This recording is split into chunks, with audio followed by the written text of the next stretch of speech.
Hello friends, this is CA Mahesh Khandekar. This video is with respect to the amendment of section 43B of Income Tax Act and how it is going to affect your businesses. Yes please. Sir section 43B में जो नया amendment आया है MSME के regarding उसके बारे में जानना था। Yes. ये जो अमेंडमेंट है ये आया सेक्शन 43B में और इस अमेंडमेंट में कहा गया है कि यदि आपका कोई सप्लायर वो माइक्रो या स्मॉल एंटरप्राइज के डेफिनेशन में बैठता है एंड यदि आप उसका पेमेंट 45 डेज से ज्यादा रोक के रखते हो तो वो आपके प्रॉफिट में एड बैक हो जाएगा। मैं एक एग्जांपल देना चाहता हूं यहाँ पे। सपोज आपका नेट प्रॉफिट उस साल के लिए 10 करोड़ रुपए का है और 2 करोड़ रुपए का आउटस्टैंडिंग आपने रखा है।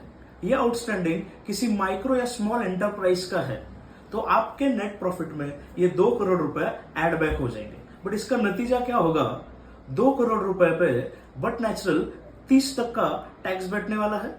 तो 2 करोड़ के ऊपर 60 लाख रुपए का आपको टैक्स इस साल ज्यादा भरना पड़ेगा। अच्छा, एप्लीकेबल कब से है? ये एप्लीकेबल है फाइनेंशियल ईयर 23-24, मतलब कि अभी जो मार्च आ रहा है ये फाइनेंशियल ईयर तब खत्म होगा और 31 मार्च 2024 के दिन अगर कोई आपका आउटस्टैंडिंग है फॉर मोर देन 45 डेज या फिर अगर आप कोई कॉन्ट्रैक्ट करते हो ऑन 31 मार्च और उस कॉन्ट्रैक्ट का पेमेंट अगले 45 डेज में नहीं पे करते हो तो आपका ये एड बैक हो जाएगा, ये आउटस्टैंडिंग। बट यहां पे प्लीज ध्यान दीजिए किसको एप्लीकेबल है? आपका सप्लायर ये माइक्रो या स्मॉल एंटरप्राइज के डेफिनेशन में बैठना चाहिए। तो एमएसएमई एक्ट के हिसाब से माइक्रो एंटरप्राइज मतलब क्या एंड स्मॉल एंटरप्राइज मतलब क्या, तो उसका डेफिनेशन दिया है। तो उस डेफिनेशन में ऐसे दिया है, यदि आपका investment in plant and machinery ये 1 करोड़ रुपए तक है एंड आपका टर्नओवर 5 करोड़ रुपए तक ही है कोई भी फाइनेंशियल ईयर में, तो आप बन जाते हो माइक्रो एंटरप्राइज। स्मॉल एंटरप्राइज मतलब कौन सा? यदि आपका इन्वेस्टमेंट 1 करोड़ से ज्यादा है बट 10 करोड़ से नीचे है in plant and machinery and आपका टर्नओवर 50 करोड़ से नीचे है, यदि ये सेटिस्फाई हो जाता है तो आप बन जाते हो स्मॉल एंटरप्राइजेस। ओके सर ये 45 डेज मतलब कब से? देखिए यहाँ पे जो 45 डेज कहा है इसका मतलब है यदि आपने कोई गुड्स ऑर्डर किया है, आपका कॉन्ट्रैक्ट हुआ है राइटिंग में। अभी राइटिंग में मतलब क्या?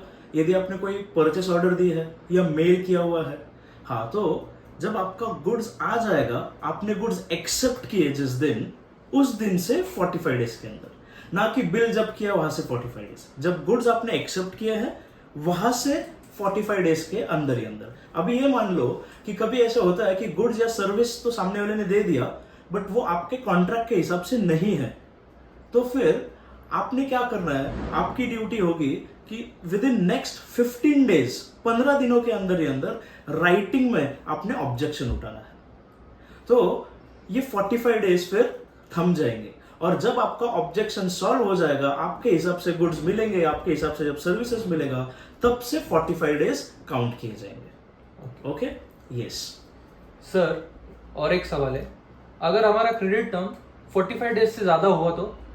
जी, यहाँ पे बहुत सारे केसेस में ऐसे होता है जनरली कि क्रेडिट टर्म 60 डेज का होता है, कभी 90 डेज का होता है, बट स्पेसिफिकली इनकम टैक्स ने यहाँ पे दिया है आपका कुछ भी क्रेडिट टर्म होगा तो वो मान्य नहीं होगा। यहाँ पे 45 डेज का ही मैक्सिमम टाइम आपको मिलने वाला है। देखो, आप लॉ से बड़े नहीं हो, इसके लिए आपको 45 डेज ही एप्लीकेबल होने वाला है, यदि आपका क्रेडिट टर्म 90 डेज हो, 60 डेज हो, कुछ भी हो। लेकिन यदि आपका टर्म 15 डेज का है या 30 दिन का क्रेडिट है, हाँ, तो आपको पेमेंट 30 दिन में करना। तो 45 डेज मैक्सिमम बोले, अगर 30 दिन का क्रेडिट टर्म है तो 30 दिन में पे करो, अगर 30 दिन से ज्यादा है या 45 डेज से ज्यादा है तो 45 डेज का लिमिट है। ओके, हाँ।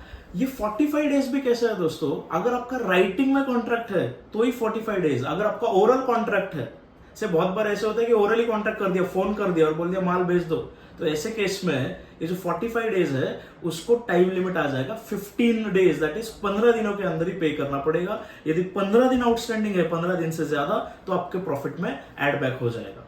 तो ये मेरा सजेशन है कि कोई भी कॉन्ट्रैक्ट करोगे तो वो राइटिंग में करो। सिंपल सी बात है, डायरेक्टली मेल कर दीजिए आप। आइदर परचेस ऑर्डर मेल करो या आपके ईमेल में आपके टर्म्स लिख दो, वो हो जाएगा राइटिंग वाला कॉन्ट्रैक्ट। ओके, यस सर, यदि हम खुद एमएसएमई में रजिस्टर्ड हो तो? जी, देखिए ये जो 45 डेज का लिमिट है या 15 डेज का लिमिट है, ये किसके लिए एप्लीकेबल है? एक तो माइक्रो एंड स्मॉल एंटरप्राइज। आपका सप्लायर माइक्रो या स्मॉल होना चाहिए। तो दोस्तों, यदि आप खुद माइक्रो हो या खुद स्मॉल हो, फिर भी आपको ये नोटिफिकेशन एप्लीकेबल हो जाएगा। मतलब कि सामने वाला माइक्रो है और आप खुद भी माइक्रो हो, फिर भी आपको ये रूल एप्लीकेबल है।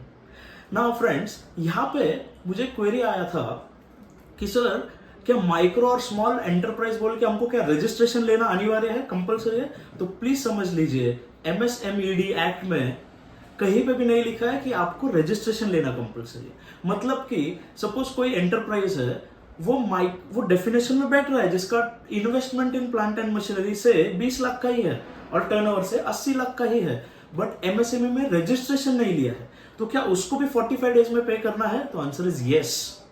रजिस्ट्रेशन लिया है या नहीं लिया है, कोई फर्क नहीं पड़ता, आपको 45 डेज के अंदर ही पे करना है। अच्छा, अगर आपने ऐसे पकड़ते हैं कि अगर आपने 60वें दिन पे कर दिया, से कोई बिल लिया था आपने या कोई परचेस किया था 25 मार्च को और उसको 45 डेज में पे नहीं किया, आपने पे कर दिया से 60 दिन में या 70 दिन में, तो फाइनेंशियल ईयर तो 24-25 एप्लीकेबल होगा, तो इसका डिडक्शन आपको 24-25 में मिलेगा, ना कि 23-24 में। तो आपको 23-24 के प्रॉफिट में ऐड करना पड़ेगा और 24-25 के प्रॉफिट से डिडक्ट होगा, बट अभी का टैक्स आपको ज्यादा भरना पड़ेगा। और दोस्तों प्लीज समझ लीजिए, इस नोटिफिकेशन में जो कुछ भी चेंजेस आए वहां पे वर्ड यूज हुआ है शेल, और लॉ में जब शेल वर्ड यूज होता है इसका मतलब हो जाता है कंपलसरी। तो आपको ये कंपलसरी फॉलो करना, ये आपकी जिम्मेदारी है, आपकी और आपके सीए की। दोस्तों मेरा आपसे सजेशन है कि यदि आप माइक्रो या स्मॉल एंटरप्राइज के डेफिनेशन में बैठ रहे हो लेकिन आपने रजिस्ट्रेशन नहीं लिया है, तो वो आप रजिस्ट्रेशन जरूर ले लीजिए। इस रजिस्ट्रेशन का फायदा आपको ये होगा कि आप आपके बायर को रजिस्ट्रेशन सर्टिफिकेट भेज सकते हो और 45 डेज के अंदर की पेमेंट की मांग जरूर कर सकते हो। प्रोबेबिलिटी और चांसेस ज्यादा है कि आपका पेमेंट 45 डेज में हो जाएगा। दूसरा, यदि आपके सप्लायर माइक्रो और स्मॉल में बैठते हैं तो आपकी भी ड्यूटी रहेगी कि आप एक आदत डाल लो कि उनको पेमेंट आप 45 डेज के अंदर ही अंदर करते जाओ, तो आपको बेनिफिट होगा। Thank you so much.